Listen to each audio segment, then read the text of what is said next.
Assalamualaikum warahmatullahi wabarakatuh. Waalaikumsalam warahmatullahi wabarakatuh. Kembali lagi kita berjumpa teman-teman. Ini saya sudah bersama dengan Mbak Kendel Joko Montro, dan kita akan membahas terkait dengan pengalaman Mbak Kendel Joko Montro. Barangkali ini nanti ada gunanya bagi kita semua. Jadi langsung saja Mbah, barusan saya menemukan sebuah foto yang mana isi dari foto itu adalah surat milik jenengan. Mungkin ini pernah berharga pada masanya Mbak, Ya. yaitu surat keterangan atau rekomendasi tanda pencatatan penyembuhan tradisional atau kebatinan. Mungkin nanti kalau ada waktu kita bisa bacakan Mbak. Jika kita melihat dari nenek moyang jenengan memang sudah mengemban ilmu kasepuan atau ilmu kejawen, dan ada beberapa yang bekerja sebagai abdi negara atau pegawai negeri. Namun dengan demikian Mbah, ketika jenengan mengambil gelar sebagai tabib, itu kan sepertinya nyeleneh atau nyeli sendiri Mbah. Itu awalnya gimana sih Mbah, kok jenengan itu bisa menjadi tabib dari golongan keluarga yang kejawen atau kasepuan, tapi kok bisa jenengan belok menjadi sosok seorang tabib atau penyembuh, itu gimana? Terima kasih. Awalnya saya menjadi seorang tabib itu tidak sengaja. Saya senangnya untuk mempelajari ilmu Jawa atau ilmu kebatinan, tapi dalam pengembangan daripada ilmu yang saya pelajari.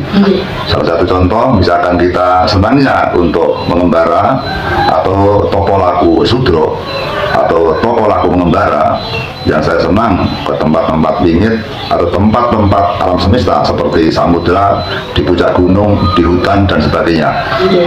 Lantas saya senang sekali kepada ciptaan Tuhan atau ciptaan Allah yang berbentuk alam semesta seperti gunung, batu, pohon-pohonan yang rindang, tempat keramat juga. Akhirnya saya cinta kepada alam semesta, dan saya mengagumi sekali atas karya-karya Allah Subhanahu wa Ta'ala, seperti halnya tumbuh-tumbuhan yang ternyata banyak yang berkhasiat untuk pengobatan kita, seperti misalkan kita di perjalanan mendapatkan yaitu musibah atau luka, kita bisa mengobati seperti tanaman-tanaman yang seadanya, seperti tanaman atau pohon lamtoro, tunasnya bisa kita punya, kemudian kita tempelkan kepada tubuh kita yang luka, seperti suket gerinting, pohon yodium, dan banyak sekali. Misalkan kita kena serangan darah tinggi, kita bisa pakai mengkudu, bisa pakai tanaman-tanaman yang bentuk yang lain, banyak sekali tanaman-tanaman yang bisa untuk mengobati hipertensi. Adanya kita senangnya tanaman-tanaman itu, maka kita belajar dengan anatomi tubuh kita dan belajar tentang pengobatan yang mana bahwa di dalam tubuh kita itu seperti mekanisme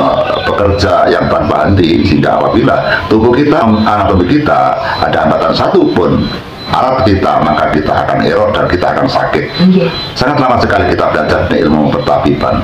Kalau Mbak Lulu bertanya bagaimana kita lepas daripada keluarga yang mana keluarga kita hanya belajar ilmu Jawa tertentu, dan saya belajar ilmu pertabiban, diawali saya pernah didatangi oleh seseorang yang mereka bekerja di PT PAL Surabaya. Mereka bernama Pak Toto, dan mereka orang yang kaya raya sekali. Mereka kena penyakit kencing manis basah, yang artinya mendapatkan luka kakinya yang membusuk. Mereka kesana kemari tidak berhasil, mereka tidak sembuh, dan kaki mereka seperti london Mbak, seperti apa itu, luka yang sangat lama sekali. Itu bagian mana Mbak? Bagian telapak kaki atas Mbak, jadi bengkak, terus kemudian berlubang seperti yumber, tidak mengeluarkan nanah yang tanpa henti-hentinya. Seketika saya didatangi pasien itu, saya bingung sekali, karena biasanya saya hanya bisa doa dan nyiwuk saja, sehingga mereka datang, apa yang saya lakukan. Terus kemudian saya ke belakang pada waktu itu setelah maghrib, kemudian gelap sekali, saya ke belakang rumah, saya ngawur saja mengambil berpuluh-puluh tanaman yang tidak sama. Saya pun juga bingung apa yang saya sebutkan. Pada itu saya tidak paham tentang pengobatan yang memakai jalur-jalur riba, jalur-jalur tanaman. Setelah tanaman itu saya ambil yang tanpa saya pilih-pilih dan saya tidak mengerti tentang tanaman itu, kemudian saya perintahkan untuk membeduk, diminum 1 kali 3 kali. Jarak 3 hari mereka datang ke rumah saya, lukanya sudah mulai mereda atau bengkaknya sudah mulai mengimpes, dan warnanya luka itu yang merah menjadi coklat, sehingga bangga sekali dan senang sekali Pak Toto itu. Kemudian saya heran sekali, Hanya saya ngawur saja, kok bisa menyembuhkan penyakit kencing manis basah.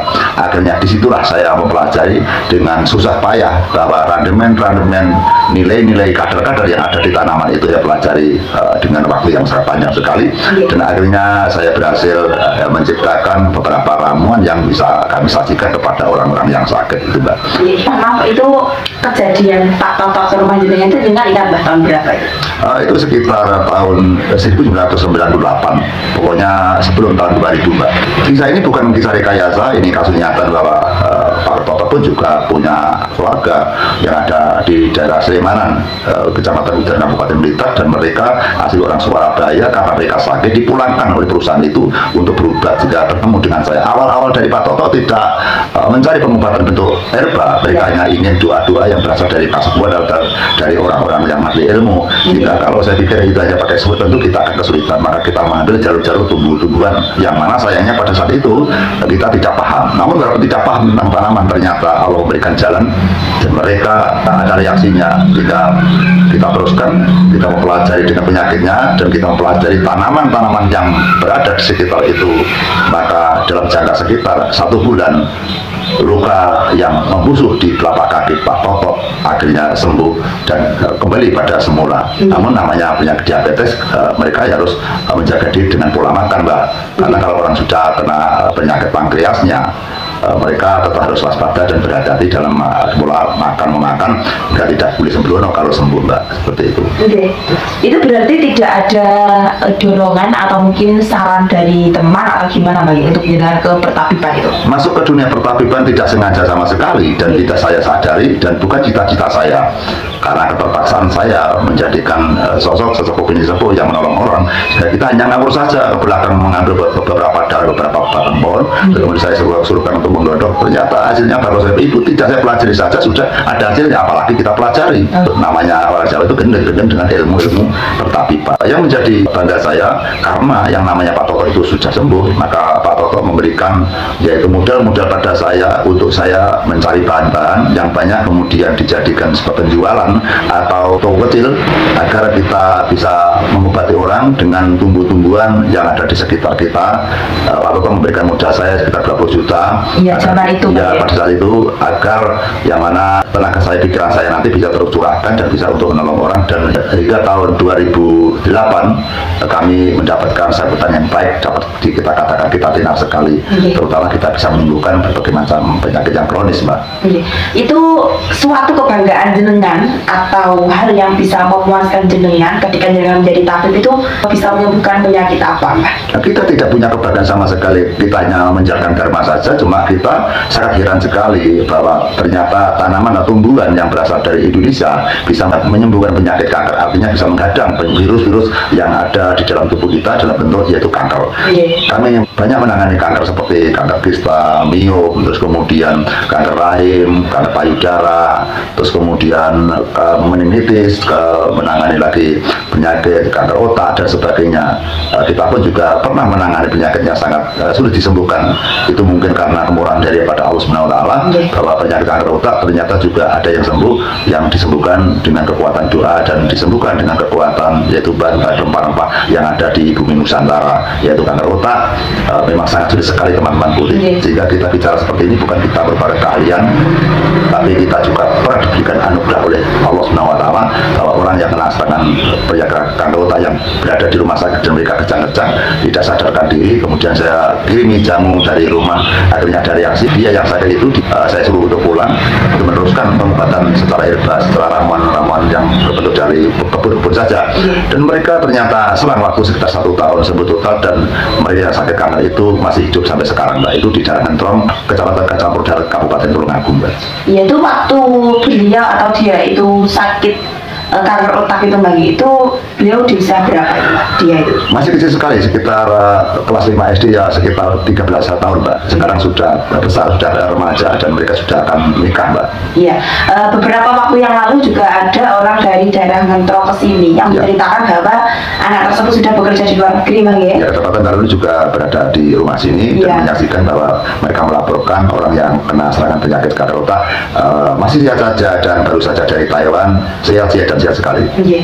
Terus kemudian Mbak, ketika jenengan menangani orang yang sakit kanker ini, itu apakah itu kan keluar dari rumah sakit Mbak ya? Ya. Itu selama pengobatan itu hanya menggunakan doa dan ramuan herbal saja Mbak ya? Ya, kita hanya menggunakan doa dan ramuan saja, sehingga tidak bisa kita memakai jalur-jalur pil obat dan sebagainya karena bukan kapasitas kita. Iya. Kita hanya bisa menyajikan apa yang kita pahami. Namun yang namanya pengobatan atau yang namanya menyembuhkan orang, kita tidak bisa ini nanti menjamin sembuh dan tidak. Kita hanya melaksanakan dharma saja, hingga semuanya itu ditentukan oleh Allah, sembuh dan tidak itu di tangan Tuhan saja, Mbak. Oke. Terus kemudian ini ada satu pertanyaan dari saya pribadi Mbak ya, pertanyaan pertambahan yang mana seringkali saya juga melihat ada pasien dengan yang datang itu juga mengalami masalah seperti ini. Jadi masalahnya adalah dia itu memiliki penyakit lah. Ketika konsultasi sama jenengan sudah diarahkan untuk membeli ramuan ini. Bahkan jenengan kan juga mempersilahkan bahwa beliau ini untuk mencobanya dulu. Biasanya kan jenengan kirim obat dulu toh Mbak. Terus kemudian orangnya ini cocok Mbak, tapi mohon maaf dia ini tidak mau untuk membeli atau mengkonsumsi ramuan yang jenengan sarankan. Itu gimana Mbak tanggapan jenengan tentang pasien yang seperti itu? Kegagalan daripada pengobatan tidak terletak kepada penderita saja, juga terletak kepada tabibnya juga, karena kita kadang-kadang yang namanya penyakit kanker otak kan otomatis obat-obatnya atau rempah-rempahnya juga kita juga mengadopsi daripada ramuan-ramuan dari Cina, sehingga kadang-kadang kita juga beli dengan harga yang mahal, sehingga kita kadang-kadang terkendala itu, dan kita sangat kasihan sekali kalau kita memberikan obat yang mahal sekali, sehingga kadang-kadang kita menyarankan untuk minum separuh atau setengah, namun dengan demikian justru tidak akan memberikan kesembuhan yang baik, sehingga mereka akan menerima kegagalan. Sehingga kegagalan daripada pasien itu juga dikarenakan kebiayaan yang mereka tidak menjangkau, bisa dikarenakan dia tidak mau minum jamu itu baik. Rata-rata di zaman sekarang itu mereka ketakutan minum jamu yang baik, mereka senang minum dengan obat-obatan ekstrak yang tidak merasakan baik. Jika kita kadang-kadang kesulitan untuk menyembuhkan orang yang berbagai cara atau berbagai alasan, sehingga di dalam keberhasilan dan kegagalan tentu kita pasti ada, Mbak. Iya. Kita bacakan untuk surat keterangan rekomendasinya dulu Mbak ya. Kejaksaan Negeri Kota Blitar. Surat keterangan atau rekomendasi tanda pencatatan penyembuhan tradisional atau kebatinan nomor B garis 31 garis miring 0.5.22 garis miring DSP titik 5 garis miring 01 garis miring 2010. 1. Nama atau yang melakukan pengobatan Tejo Bintoro, itu adalah nama asli jenengan ya? Nama saya asli. 2. Tempat tanggal lahir Blitar 1 Juni 1967. Kebangsaan atau kewarganegaraan Indonesia. Jenis kelamin laki-laki. Tempat tinggal atau sementara Dusun Sambirejo RT 4 RW 6 Desa Langon Kecamatan Ponggok Kabupaten Blitar. Ini juga termasuk alamat Bagendel saat ini sama. Pekerjaan swasta atau tabib, agama Islam, pendidikan SMA. Tempat kegiatan pengobatan Dusun Sambirejo RT 4 RW 6 Desa Langon Kecamatan Ponggok Kabupaten Blitar. Jenis pengobatan refleksi supranatural bekam. Cara pengobatan tenaga dalam kebatinan dan ramuan. Macam-macam penyakit yang diobati, liver, kanker, asma, dan lain-lain. Pengobatan untuk umum atau terbatas, relatif. Asal mula penemuan kegiatan pengobatan, warisan orang tua. Surat keterangan ini dibuat Blitar 07 Januari 2010. Kepala Kejaksaan Negeri Blitar, Kepala Saksi Intelijen Muhammad Rizal Wisnu W. SHMH, Jaksa Muda NIP titik 19660622 199408 1004 tanda tangan. Jadi ini adalah surat keterangan rekomendasi tanda pencatatan penyembuhan tradisional atau kebatinan milik Bagendel Joko Montro, teman-teman. Ini di sini kok ditulis atau bisa ditulis cara pengobatannya menggunakan tenaga dalam kebatinan. Itu apakah setahu saya kalau izin jamu saja kan dites, Mbak? Ini untuk tenaga dalam kebatinan ini apakah juga dites atau gimana itu? Ya, kita memang di kejaksaan dites bagaimana caranya mengobati, terus kemudian kita mengambil berbagai doa dan tenaga dalam. Jadi kita juga tidak tentang tenaga dalam di sana. Memang kita sebelumnya menjadi tabib, kita memang mengembangkan ilmu nenek moyang kita, yang mana di dalam ilmu nenek moyang kita ada warisan yang dinamakan keterpamuka rasa sejati, itu menggerakkan tubuh kita sehingga di dalam tubuh kita ada energi, dan energi itulah yang bisa kita sembuhkan kepada seseorang yang bisa kita untuk menolong. dalam amalan mantra japa doa dari nenek moyang kita memang banyak sekali ragam-ragamnya, sehingga punya bagian-bagian sendiri. Ketepatan kita juga mendapatkan warisan dari nenek moyang kita, yaitu nenek moyang kita mencari ilmu berasal dari daerah Malang, yaitu mereka mencangkok daripada guru besar itu yang di Joabsoro. Hingga sekarang kita melestarikan saja, karena kita wajib untuk melestarikan ilmu nenek moyang kita.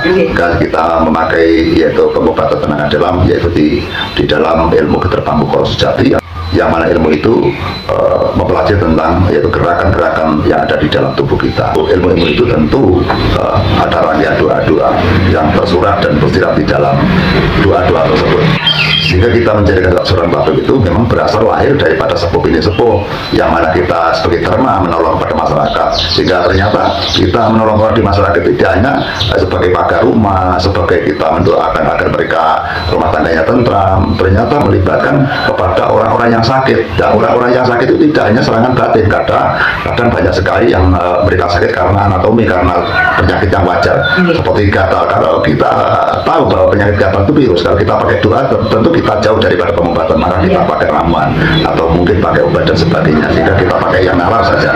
Ya, terus kemudian kejadian jenengan, Mbak, ketika ada di Kalidawil ada seorang yang tidak sadarkan diri atau koma sekitar 16 hari, Mbak. Ya. Itu kemudian belum jenengan kasih ramuan jangka panjang, Bapak. Itu kan cuma jenengan kasih air putih. Itu gimana, Mbak? Kok hanya air putih saja bisa menyembuhkan, itu gimana itu? Di situ letak kemurahan daripada Tuhan, dan bisa dibuktikan bahwa sebenarnya manusia tidak punya daya, sebenarnya manusia tidak punya kemampuan. Manusia hanya punya doa. Adapun mereka sukses bukan karena semata kita yang ahli atau kita pintar, karena kemurahan daripada Allah Subhanahu wa taala, kemurahan dari Tuhan Sang Maha Pencipta. Pada saat dulu kita menyembuhkan orang yang koma 18 hari, kita tidak punya harapan sembuh, namun kenapa hanya pakai air putih mereka sembuh total? Itu kan kemurahan dari Tuhan. Makanya kita sebagai manusia, kita tidak boleh sombong. Benar-benar kita bisa membantu orang, menyembuhkan orang, anugerah dari Tuhan atau anugerah dari Sang Pencipta alam.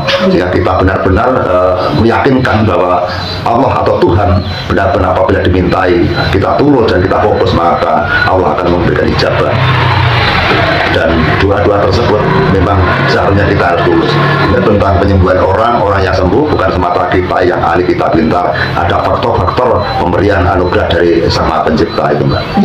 Kita tahu bahwa kemampuan jenengan atau talenta jenengan itu sangat banyak sekali, baik menjadi sosok seorang dalang, sosok seorang tabib, dan sosok seorang sesepuh bini sepuh, serta talenta-talenta yang lain. Kenapa, Mbak, ketepatan jenengan menjadi tabib yang sangat tersohor pada saat itu hingga terkenal dari berbagai penjuru daerah, kok malah berhenti? Kalau dilihat daripada kesuksesan, dilihat daripada orang yang mendapatkan keagungan, bahwa menyembuhkan orang diagungkan daripada pasien-pasiennya, tentu kita merasa bangga diri, merasa tersanjung. Namun di balik itu ternyata kita sebagai sosok seorang penyembuh seperti halnya dokter, tanggung jawabnya sangat berat sekali. Tidak mudah yang kita bayangkan bahwa dokter menerima uang yang banyak, ekonominya lancar.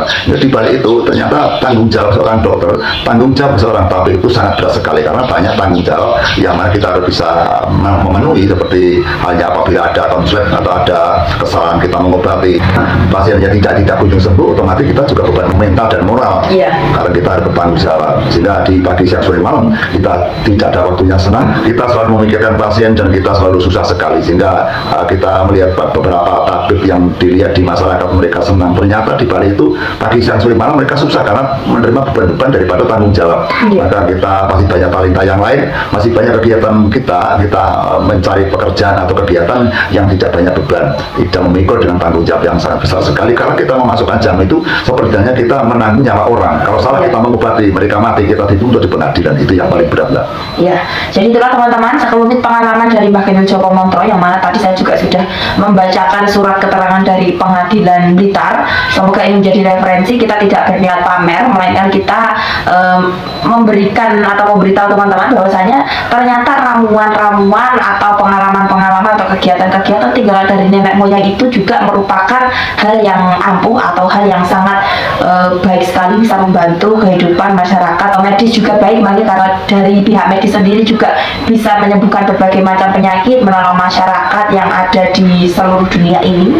Tapi di samping itu juga pengalaman dari nenek moyang kita itu juga tidak bisa disepelekan. Jadi kalau yang mengatakan bahwa nenek moyang pribumi itu orang yang bodoh, itu kan sangat menyakitkan sekali gitu, Mbak, bagi saya. ya. Dan mungkin itu teman-teman, mungkin ini akan kita tutup karena mungkin juga ada kegiatan yang lain. Sebelum kita tutup mungkin ada tambahan yang lain, Mbak.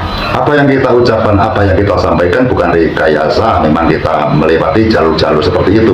Hingga kemarin malam Mbak Yan baru menemukan yaitu foto atau surat perizinan saya di Facebook. Pada saya itu saya masukkan di Facebook karena surat-surat yang berbentuk itu sudah saya lenyapkan, sudah saya bakar. Hingga iman, Mbak. Ya saya sudah cara saya berhenti, saya harus membakar izin saya biar saya tidak mengulang lagi menjadi seorang tabib. Namun tidak menutup kemungkinan apabila kita punya sesuatu masalah, kita juga memakai dengan cara-cara yang lama. Sehingga kita sampaikan ini karena Mbak Luluh menemukan di Facebook dan mereka menanyakan saya dan mereka ingin disampaikan atau disajikan kepada teman-teman semuanya. Semoga kisah-kisah yang lama saya sebagai acuan kepada teman-teman yang belajar pertabiban, teman-teman yang belajar praktisi, teman-teman yang belajar sesuatu ini sebut, sehingga mereka juga sebagai aset bangsa, kebanggaan bangsa yang patut kita dukung dan kita support. Ya teman-teman, cukup sekian video kami pada kali ini. Semoga ini bermanfaat bagi kita semua dan terus ikuti video Mbak Kendil yang selanjutnya. Cukup sekian, wassalamualaikum warahmatullahi wabarakatuh. Waalaikumsalam warahmatullahi wabarakatuh.